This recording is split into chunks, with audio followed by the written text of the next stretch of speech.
Okay, you guys, here's a quick video to let you know kind of where I'm at with this pool. Okay, I let my husband look at the situation with the legs I was discussing earlier. What has happened is they have dug down into the ground. So we're gonna have to dig this up and everything like that, like by each leg. And basically this side is always higher than that side back there. So we're gonna dig the legs down into the ground and put bricks underneath and everything like that to stabilize and everything like that. So basically what has happened is I'm having to drain most of the water. I got in today and I got out most of the leaves. As you can tell, there's some small ones in there, but I can vacuum those. They're small enough. So I'm out here because I don't have much time. It's gonna rain, as you can see. So I wanted to come show you this because I promised you a sand filter video. This part on top is the flitch. It holds the top of the sand filter on. Like this is the old one. This is the 6-way valve. So this whole thing comes off once you unscrew through the flitch on both sides, here and over here. And so this holds it together so that water doesn't come spewing out the sides. So what I got to do is I got to take this off first. Then I'm going to put the sand in. This top part is to help prevent sand as you're pouring it from getting inside the laterals. Okay, here is that one piece I was telling you about that you put over top of the laterals. See, because you can get sand down in there. And this is the laterals. And they look to be in pretty good shape. And so here is the new 6-way valve, pressure gauge.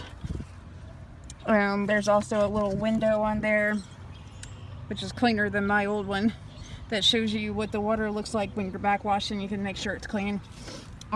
This is ours, that it's so yellow that it almost served after using it for a couple of seasons. So I got one bag of sand in, and as you can see, this is what the sand looks like. This is not regular sand. You need to go to Home Depot and you need to look for something that says, let me see if I can focus it, pool filter sand. It's not regular sand. Intex recommends 20 grade silica sand, but as long as it says pool filter sand, it'll be okay. And when you get it halfway full, you put this water in there to help level out the sand as you're filling it, and then you put the rest of the sand. You just get it wet. It's your balloon. That's cool. Wow. Can I look at my picture? It says video. Okay. So the next part is this is the filter basket, and it goes here.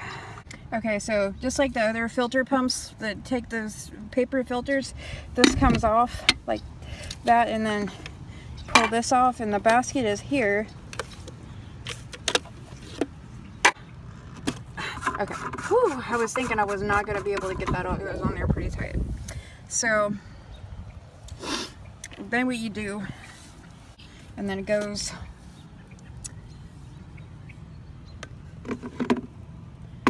on there like that. But I can't line it up one-handed, so I'll be back. On there, and once you make sure that it's straight, this goes on the inside like that.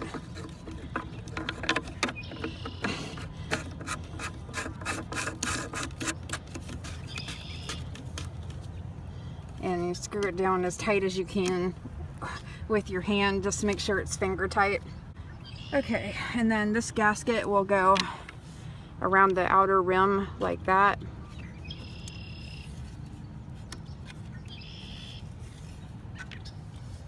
And then the filter basket goes in there like that.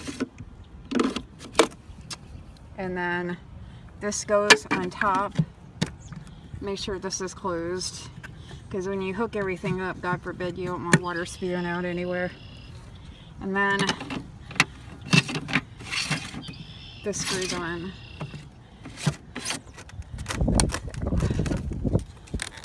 Okay. Now I have to put the 6-way valve on, and I will be back. Okay guys, so initially filling the pump up with sand and all that has been finished, and now what I'm going to do is take this part and this part and put it on the 2 intakes. These are the screens, and they screw. Once everything is done, they will screw on this end right there. But I'll show you that when the time comes. Little hat-shaped plugs, and what I'm gonna do for now, because my husband is still working on leveling off the legs and everything like that, I'm gonna take the hat-shaped plugs and I'm gonna put it over that, so that as the water fills, none of the water will leak out onto the ground. These go here. They go from the inside like this, one-handed. And you just keep on pushing it through until the end comes out there. Try to get it as flush to the plastic as you can. And this is your return. It goes in this bigger hole right here, and then this part here is your gasket. Make sure you don't lose that. And then this is your step washer that goes onto here. Looks like whenever you get it done. And then this is where your eyeball goes, counterclockwise around here. There's the eyeball. That's how you control which direction your water goes whenever it returns back to the water. Okay, so that's what it looks like, or what it should look like after you get screwed in. Make sure that with this you don't cross your threads. It's real easy to do that. I had to replace this part last year because either me or one of my kids unscrewed it. And then put it back on and cross the threads, and so I could not get the eyeball off. The reason why you want this eyeball to come off is because whenever you use the Intex pool cleaner, the Intex pool cleaner is a pressure cleaner. It uses the return instead of the intakes. Yeah, right now the water hose is running into the pool. We are starting to fill it. It's a little bit dirty, but nothing that I can't clean up with a pool vacuum or something like that. And if you were watching my other video and how I said the legs were all messed up and blah blah blah, what we had to like do, when my husband came out here to look at this, he noticed how far the legs had dug themselves into the ground, and that's why he couldn't use the chain with his riding mower to pull them straight like he did last year. This is an example of what we had to do. So we dug the ground up under each one of the legs, what was making this thing go unlevel. As you remember from last year, it was always higher. It was always higher on this end than it was over here. So we basically came out here today and started trying to make this as level all the way around as possible and stabilize the legs. The bricks are underneath of these legs to help stabilize it so that they cannot dig further into the ground and just make everything unlevel. Our ground here is really soft, especially because of all of the rain, and our soil is like a clay stuff, so when this gets wet it packs really easily, and so we've been getting all this last summer and all winter, so that's why our ground is so soft.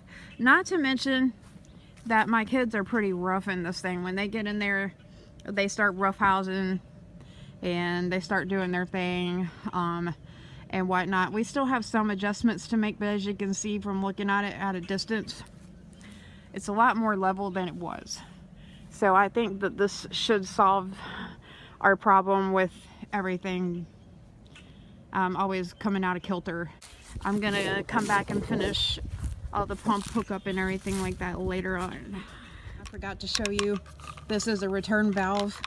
I didn't hook it up yet, so it goes here. Okay, so there's the return valve, and you want to make sure that this is closed. So turn it this way is open, and then that way is closed. You guys, so there's a little update here. The water is it's over half full. I mean, it's almost to those intakes right over there. And I think that by tonight, this will be all the way filled out. The water is about here-ish.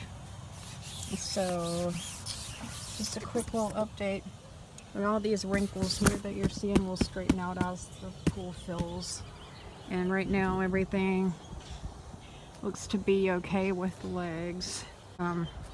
It's just a matter of getting it all the way full, which I'm hoping can happen tonight so that I can finish hooking up the pump. Hey guys, so the pool is filled completely to the brim. There's no way you're getting any more water in here. So to start, this hose here goes in between there and here. It connects the filter to the pump so it can circulate the water. And I got a longer one because the real short one they gave you isn't really long enough, because I didn't bolt these two things together. Right here you can bolt that together, but I don't bolt them together because it's less work to get it all apart at the end of the season when it's not bolted together. These are the hoses for the two intakes, and there's a valve that's going to go on the end. It's a valve that kind of has like a T-shaped thing to it, and I'll show you that in just a minute.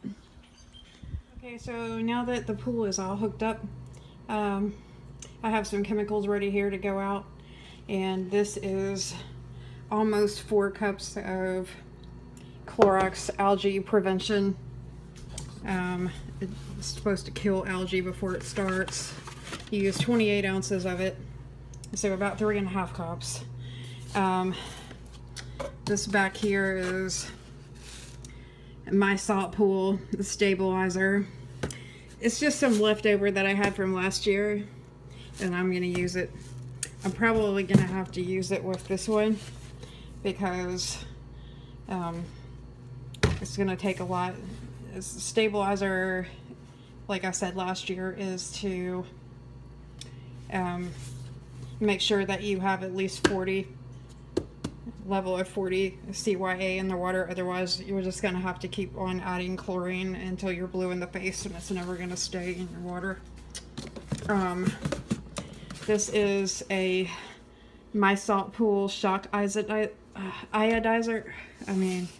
Shock oxidizer. Jesus. And then this is 10% chlorine.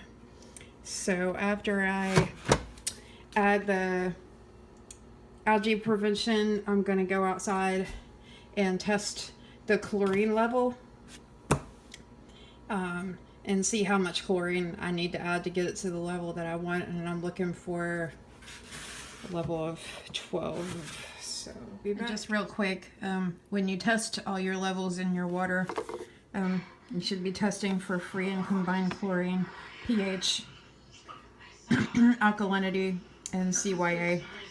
At least test your CYA and alkalinity at least once a month. Test your pH and your chlorine levels once a week. This is the Taylor K 2006 test kit.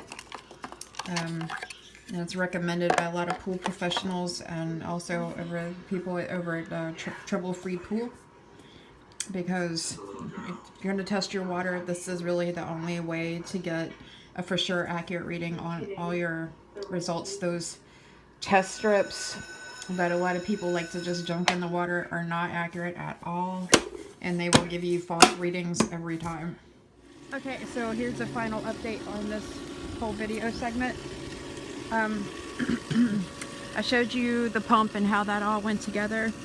I'm not running the salt system as of yet because I'm not ready to. What I've got to do next is put those bags of salt in the water.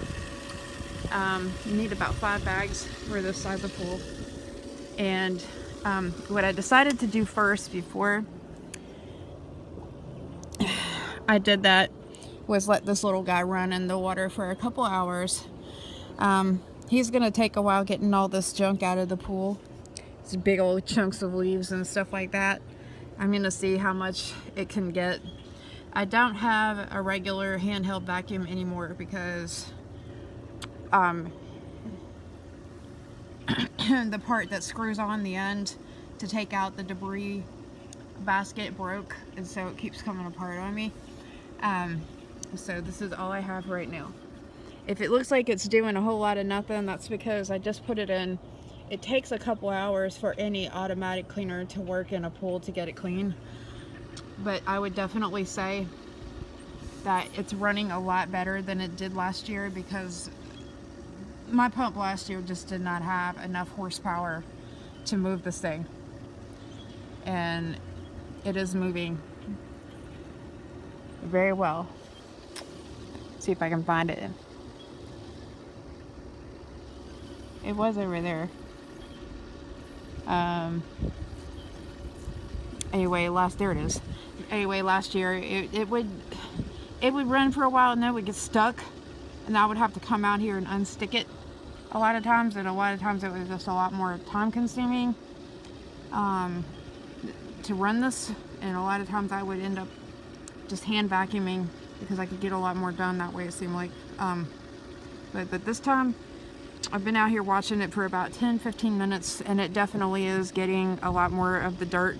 There is floating debris that I might have to try to sift that out by hand, but I mean, other than that though, this little guy is doing his job. Thanks to Mr. Big Guy right there. That thing took 2.5 50-pound bags of sand to fill. I wonder what's going to happen when we try to move, because that thing is heavy with all that sand in it. That's why I told you last summer, if you're using a sand filter, make sure you have somebody helping you with it once it has sand in it, because it will be very, very heavy. So I decided not to do a step-by-step on the hoses, because as you can see, I mean, it's pretty self-explanatory. There's the water fountain. If you're wanting to use that, you just take this hose off, you unscrew it right there, and then you put it on there. And basically all these hoses go clockwise to put on anything that you screw on the inside of the pool is going to be counterclockwise. So this one goes from the return to the salt system. From the salt system to the pump, well, filter, and then from the filter down to the pump, and then from the pump over to the intakes. So pretty self-explanatory. Since these are 2 intakes, they kind of have like a T thing right there going. The one on the bottom screws on, you know, normally, but on both sides there's hose clamps, so you'll have to tighten those. and there's a hose clamp there and a hose clamp there. So, and then I have the skimmer hooked up, which seems to actually be working rather well this year. So it's getting a lot more suction from the pump. Since it's a bigger pump, it's obviously going to work better. Where'd my little guy go? Hello. Oh, there you are, I think. So, as you can see, I have all the empty bags of salt here. And I'm finished with the pool cleaner. I let it run in there as long as I possibly could. There's still some floating debris, as you can see. But a good bit of the debris in the bottom of the water is gone because of the pool cleaner. I'm still gonna have to run it a few more times. Either that or get a handheld vacuum and get it that way. So just wanted to show you that. And there's one more thing before I go that I wanted to tell you. That you leave your pump running when you put the salt in for 24 hours. Then after that, you come out here and you set the salt system for 12 hours via the timer right there. And before you set the timer, you're going to need to unlock it. When you set the timer, you're going to push this button right here. It says boost until it beeps, and this light here should be on and this light should be on, to tell you that it's generating chlorine, and the boost also. Actually, I think the boost one is right here, and then the generate one is there. There's a lot of dirt on this thing, so I can't really, yeah, I think that's what the deal is. But anyway, both of those lights will be lit. So I'm going to turn the pump back on. I'm gonna take and point the eyeball. Oh, the eyeball's off. My bad. And I put this eyeball back on, and I'm going to point the eyeball down to the floor so that the salt will move about the pool, because I don't know where my telescoping pole is at this time. So I'm not going to be able to use that right now. Oh, it's stuck.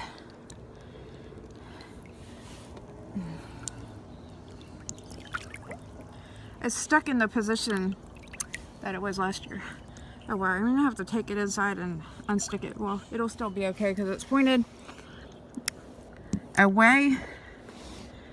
The intakes are over there. It's pointed away from the intakes and then down. So it's like at an angle. I don't remember what degree it is. I think it's 180. I'm not sure. But anyway. So here we go. We're gonna turn this on. And like I said before, whenever you run the boost cycle, you're gonna boost for 12 hours. At least that. So basically what you're gonna do is you're gonna set the salt system's timer for 12 hours. And then when you turn the boost on, so you're initially 12 hours. The boost cycle is 8 times the amount of time that you have your timer set.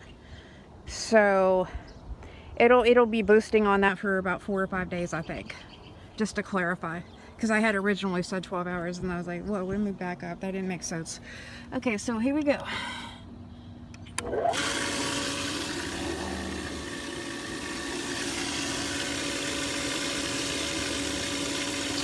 I'm gonna prime, because it looks like we've lost some prime here. Okay. That usually happens when you run a vacuum. Okay. There you go. It should look like that. Alright. I'm going to come over here and check the water pressure. Sure, the water pressure is coming through pretty good. It is. Wonderful water pressure. Wow. Alright.